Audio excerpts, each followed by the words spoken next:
Hello, and once again, everyone, I am James Clark, and I'm going to make another video. This video is going to be very interesting because I'm going to talk about the DSM. If you don't know what the DSM is, I'm going to explain to it. It has nothing to do with social media, but it's a very important topic, and it has to do with just about everybody you see every day, or quite a few of the people. So, questions I'm going to go over is, what is the DSM? Can anyone buy it? Should everyone have it? Or, why do we need it? What is it for? And in the end, I'm going to talk about what does it all mean. Well, the DSM is actually a book. And before I get started, as always, I'm just going to say I'm not a therapist or a licensed doctor. If you need help, physical ailment, or mental illness, please seek professional help. But let's get into it. The DSM from psychiatry.org says the DSM is the handbook used by healthcare professionals in the U.S. and much of the world as the authoritative guide to the diagnosis of mental disorders. It contains descriptions, symptoms, and other criteria for diagnosing mental disorders. And the American Psychiatric Association is who is responsible for writing, editing, reviewing, and publishing of this book. And the number 5 refers to the 5th most recent edition. This book should only be used by professionals. There are a lot of symptoms, there are a lot of diagnosed conditions that have similar conditions, diagnosed and undiagnosed conditions that have similar signs and symptoms. So it should only be used by professionals to help them diagnose someone with a mental illness. Example of that is bipolar disorder and borderline personality disorder. They're very similar. A lot of times they get misdiagnosed. I'm not a trained professional, but I do have experience with living with someone who had mental illness. I had spent almost 2 decades with someone who had mental illness, which I believe they were misdiagnosed by a professional. That professional was a family member who should never have been treating them in the first place. And for years, they took medication with absolutely little to no changes whatsoever. So that's my experience with someone who has a mental illness. And as I said, not a professional, but I do have experience in this as well. The CDC notes that 1 in 25 U.S. adults lives with a serious mental illness, such as schizophrenia, bipolar disorder, or major depression. And NAMI, that's NAMI, which stands for National Alliance on Mental Illness, says that 22.8% of U.S. adults experienced mental illness in 2021. That's 57.8 million people, which represents 1 in 5 adults. So if you know 5 people, one of them most likely has suffered from a mental illness. So let's take a look at this DSM. This is the DSM, the Diagnostic and Statistical Manual of Mental Disorders, the 5th edition, DSM TR5, and here's American Psychiatric Association. This book is a book you will see most likely in every therapist or psychiatrist's office that you go into. They will have a copy of either this book or an earlier edition. This book covers many different types of mental illnesses.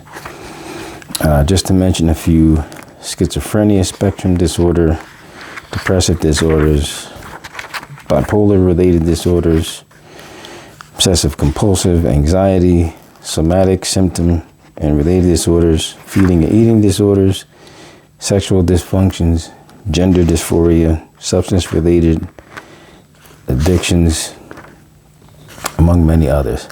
Let's just take a look at a few and see how this book is formulated and why only professionals are the ones that should use it. Here we're going to look at attention deficit and hyperactivity disorder. That's ADHD.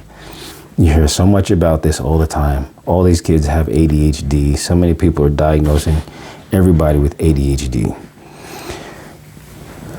ADHD, the diagnostic criteria, is a persistent pattern of inattention and or hyperactivity, impulsivity that interferes with functioning or development as characterized by one or two. Now these are one or two, which is inattention or hyperactivity and impulsivity.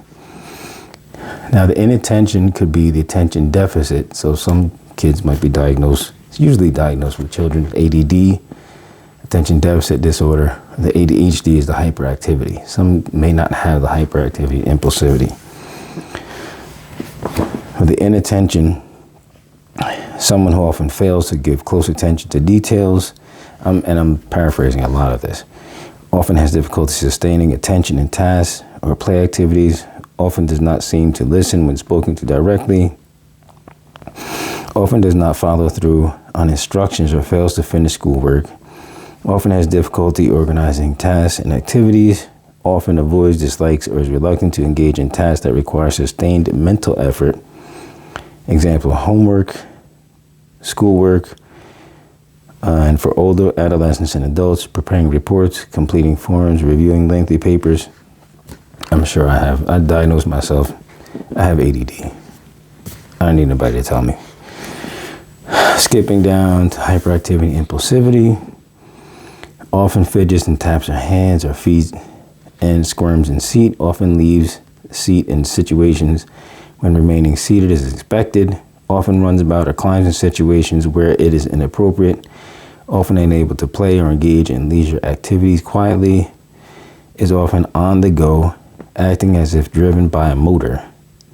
Examples, unable to be uncomfortable being still for extended time, as in restaurants, meetings, may be experienced by others as being restless or difficult to keep up with, often talks excessively. That's your hyperactivity and impulsivity. Let's move on to, bipolar.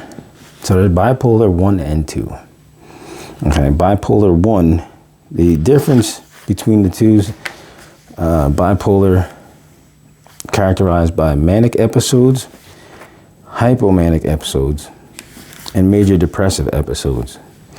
So there's like 3 stages, and usually I think people that have bipolar 1, their mood disturbance is sufficiently severe to cause marked impairment in social or occupational functioning, or to necessitate hospitalization to prevent harm to self or others, or there are psychotic features.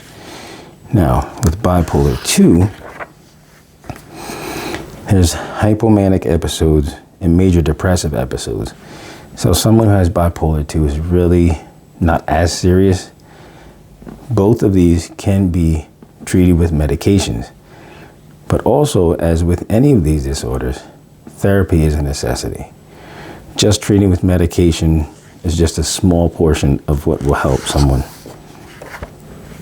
Let's move on to major depressive disorder. Major depressive disorder, diagnostic criteria, 5 or more of the following symptoms have been present during the same 2-week period and represent a change from previous functioning. At least one symptom is either 1, depressed mood, or 2, loss of interest or pleasure. So these are characterized by depressed mood, most of the day, nearly every day, markedly diminished interest or pleasure in all or most or almost all activities, most of the day, nearly every day. Significant weight loss when not dieting or weight gain, a change of more than 5% of body weight within a month. So it can be an increase or decrease in body weight. Insomnia or hypersomnia nearly every day. psychomotor agitation, or retardation nearly every day, observable by others, not merely subjective feelings of restlessness or being slowed down. So these are feelings that they're not going to be able to control. So it's not just having a bad day once in a while, just feeling down. This is retardation nearly every day. Fatigue or loss of energy, again, nearly every day. Feelings of worthlessness or excessive or inappropriate guilt, diminished ability to think or concentrate, or indecisiveness, nearly every day. Recurrent thoughts of death, not just fear of dying, recurrent suicidal ideation without a specific plan or a suicide attempt or a specific plan for committing suicide. These are some very serious illnesses. It's very important that not just anyone just pick up this book and start diagnosing people. Really should leave this to the professionals, as I'm reading the book myself, which I'm not a professional.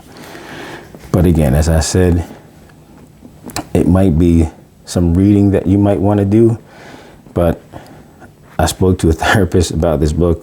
When I told her that I purchased it, she said, be careful of going down the rabbit hole into this book. It is very deep and it can be very confusing. Obsessive compulsive disorder. Now, I picked this one out because a lot of people say, well, I have OCD. Oh, my OCD, I have to put this here and everything's got to be in line and in order. It's not really what OCD. That's obsessive compulsive personality disorder, which is different. OCD is recurrent or persistent thoughts, urges, or images that are experienced at some time during the disturbance as intrusive and unwanted, and that in most individuals cause marked anxiety or distress. The individual's attempts to ignore or suppress such thoughts, urges, or images, or to neutralize them with some other thought or action by performing a compulsion. So they're obsessed with doing something. A lot of times it happens out of fear of something happening. You know, when they close the refrigerator door, they keep opening and close it, make sure the light is off, because in their mind, they're thinking that that light is going to stay on. It's different from somebody just putting things neatly in order. Compulsions are defined by 1 and 2, repetitive behaviors, hand washing, ordering, checking, or mental acts, praying, counting, repeating words silently, that the individual feels driven to perform in response to an obsession or according to rules that must be applied rigidly. So this is something they have to do. If they walk through a door, they have to make sure it's locked. They will make sure it's locked 3, 4, 5, 6 times. No matter how many times they do it, it has to be that set amount of times. That is marked obsessive compulsive disorder.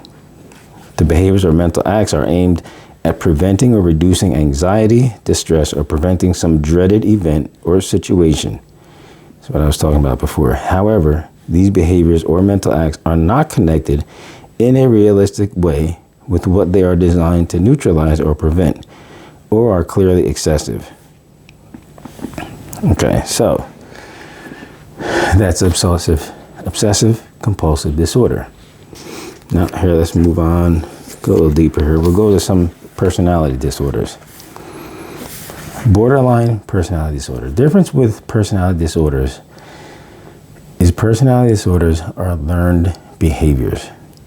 So how you were raised in a home, and it's usually passed on from one parent to the next, is a personality disorder. Different from hereditary disorders, but it's usually a behavior that was seen as a child was growing up and they adopted those behaviors. We all adopt behaviors from our parents. These personality disorders is like the same thing. Difference with a personality disorder is medications usually don't help. It's what's therapy that's needed, and the person has to have some accountability and be able to admit that they have this disorder, which is very difficult. Borderline personality disorder frantic efforts to avoid real or imagined abandonment, a pattern of unstable and intense interpersonal relationships characterized by alternating between extremes or idealization and evaluation, identity disturbance, markedly and persistently unstable self-image or sense of self. Impulsivity in these two areas that are potentially self-damaging. Examples: spending, sex, substance abuse, reckless driving, binge eating. Recurrent suicidal behavior, gestures or threats, or self-mutilating behavior. Chronic feelings of emptiness, transient stress-related paranoid, ideation, or severe dissociative symptoms. So, again, I'm paraphrasing a lot of these. Inappropriate, intense anger or difficulty controlling anger, frequent displays of temper, constant anger, recurrent physical fights. It's very hard to diagnose people with whatever mental illness they have. Like I said, you see how thick this book is. There's a lot of people that can easily get misdiagnosed. And last but not least, this is one so many people talk about nowadays. I'm so sick of hearing this word, but it's narcissism. Everybody is not a narcissist, okay? It's narcissistic personality disorder. I was in a coffee shop several months ago and I heard these two ladies talking and they were, oh, my boss, he's such a narcissist. And the other one was, oh, what's a narcissist? Oh, you don't know what a narcissist is? Oh, well, a narcissist is blah, blah, blah, blah, narcissist, blah. You don't know what you're talking about. So many videos about narcissism. Somebody could just be a jerk, okay? That doesn't mean they're narcissistic. But let's look at a couple of these things. Okay, diagnostic criteria. First one is has a grandiose sense of self-importance, exaggerates achievements and talents, expects to be recognized as superior without commensurate achievements, is preoccupied with fantasies of unlimited success, power, brilliance, beauty, or ideal love, believes that he or she is special, quote unquote, and unique, and can only be understood by or should associate with other special or high status people or institutions, requires excessive admiration, has a sense of entitlement, i.e., unreasonable expectations of especially favorable treatment or automatic compliance with his or her expectations, is interpersonally exploitative, i.e., takes advantage of others to achieve his or her own ends, lacks empathy, is unwilling to recognize or identify with the feelings and needs of others, is often envious of others or believes that others are envious of him or her, shows arrogant, haughty behaviors or attitudes. So those are some of the diagnostic criteria of someone who has narcissistic personality disorder.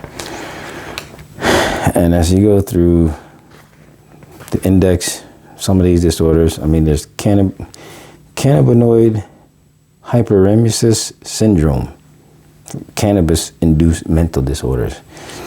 I mean, gender dysphoria, body dysmorphic disorder. There's mental illnesses for children, catatonia,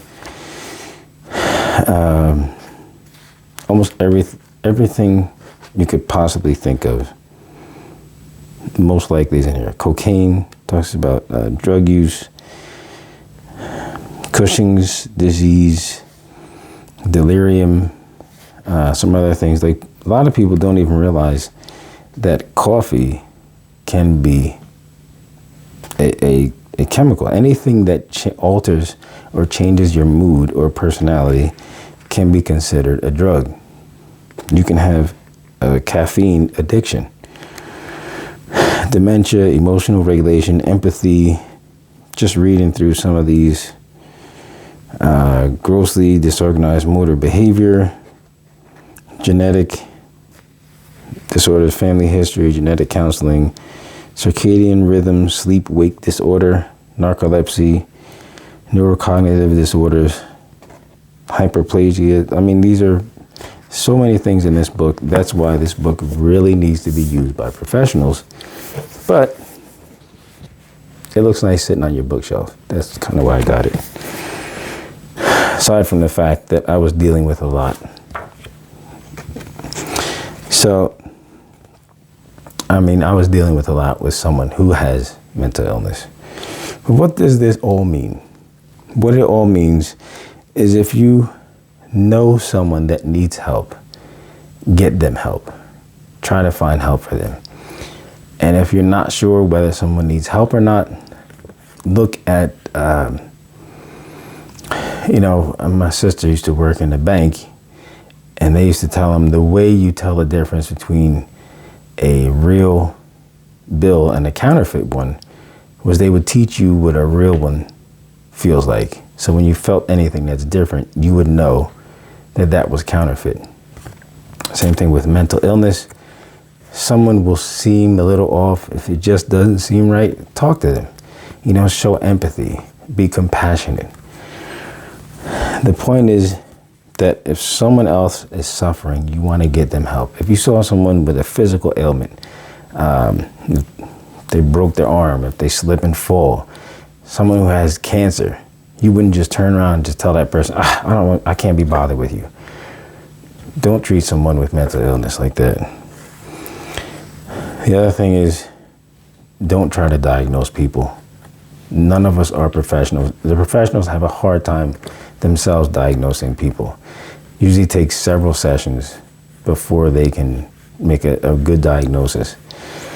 And again, get help for someone, and you can talk to someone yourself. Therapy is good for everyone. It's always good to talk about your feelings, things that you've gone through in your past, or something that could be bothering you at this current time. So that's the end of this video. Again, I hope you guys appreciate it.